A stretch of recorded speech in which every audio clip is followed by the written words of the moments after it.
বাংলাদেশ সম্মিলিত সনাতনী জাগরণ জোটের মুখপাত্র চিন্ময় কৃষ্ণ দাসের গ্রেপ্তারের ইস্যুটি যুক্তরাষ্ট্রের পররাষ্ট্র দপ্তরের ব্রিফিংয়ে উঠে এসেছে।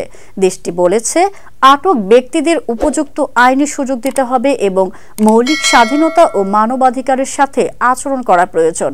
স্থানীয় সময় মঙ্গলবার মার্কিন পররাষ্ট্র দপ্তরের নিয়মিত প্রেস ব্রিফিংয়ে এসব কথা বলেন দপ্তরের principal deputy spokesperson Vedanta Patel.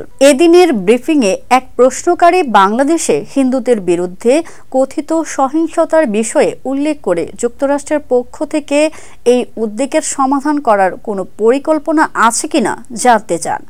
জবাবে মার্কিন পররাষ্ট্র দপ্তরের প্রধান উপমুখপাত্র বেদান্ত প্যাটেল বলেন, আমরা প্রতিটি সরকারের সাথে সামঞ্জস্যপূর্ণভাবে কাজ করি। যাদের সাথে আমাদের সম্পর্ক রয়েছে, আমরা স্পষ্ট করেছি মৌলিক স্বাধীনতার প্রতি সম্মান থাকা দরকার, ধর্মীয় স্বাধীনতা ও মৌলিক মানবাধিকারের প্রতি শ্রদ্ধাশীল হওয়া দরকার। চিন্ময় কৃষ্ণ দাসের গ্রেপ্তারের প্রশ্নে তিনি বলেন, আমার কাছে এই মামলার কোনো বিবরণ নেই, কিন্তু আবারও বলবো, আমরা জোর দিয়ে যাচ্ছি এবং ইতোমধ্যেই জোর দিয়েছে, যারা আটক আছে তাদের পক্ষে উপযুক্ত প্রতিনিধিত্ব করতে দিতে হবে এবং মৌলিক স্বাধীনতা ও মানবাধিকারের সাথে আচরণ করা প্রয়োজন।